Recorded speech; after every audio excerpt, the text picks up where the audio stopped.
Camera ছাড়া আপনি আমাকে বললেন টক টমেটো 200 টাকা, ক্যামেরার সামনে বলতেছেন 160 টাকা অথবা 140 টাকা, আর ওইটার দামও বললেন। মানে তাহলে সাধারণ পাবলিক কি ঠকবে না?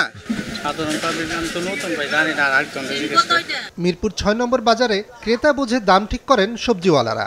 সাধারণ ক্রেতা হিসেবে কিনতে গেলে প্রতি কেজি টমেটোর দাম চান 200 টাকা, কিন্তু টেলিভিশনের ক্যামেরা দেখেই সেই টমেটোর দাম 40 টাকা কমে যায়। তাদের অতি লাভের লোভে জ্বলছে সাধারণ মানুষ।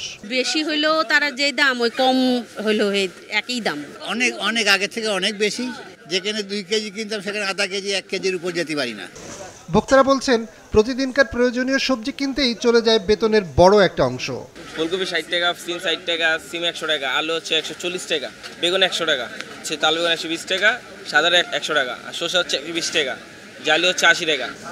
একটু দূরে মিরপুর 11 নম্বরে গলির ভেতরের অস্থায়ী বাজারে এসব সবজির দাম আবার তুলনামূলক কম।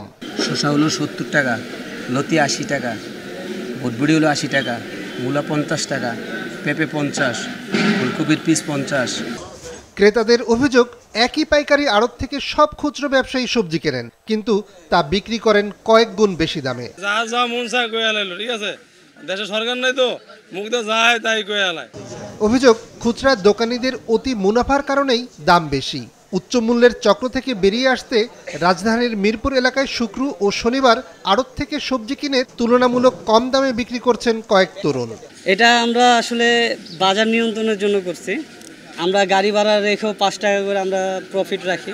তারা যদি প্রফেশনালি দেখে 10 টাকা করে রাখলেও পাবলিকের সমস্যা হয় না। প্রত্যেকটা এলাকাবাসী যদি এরকম একটা উদ্যোগ নেয়, লাগলে আমরা 2-1 দিন দেখে দিয়ে আসবো, ওইখানে আমরা করব।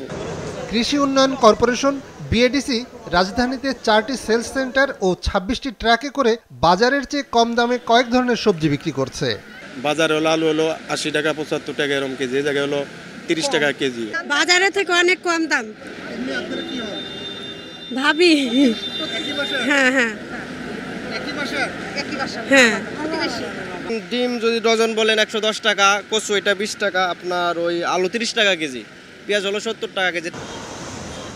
কৃষি বিপণন অধিদপ্তর কৃষকের উৎপাদিত পণ্য সরাসরি ক্রেতার কাছে পৌঁছে দিতে 2022 সালে ঢাকার কয়েকটি স্থানে চালু করেছিল কৃষকের বাজার, কিন্তু আমলারা নিজেদের খেয়াল খুশি মতন বিক্রির স্থান নির্বাচন করায় সেই উদ্যোগ ব্যর্থ হয়। নিয়াজ মোর্শেদ, মাছরাঙা সংবাদ, ঢাকা।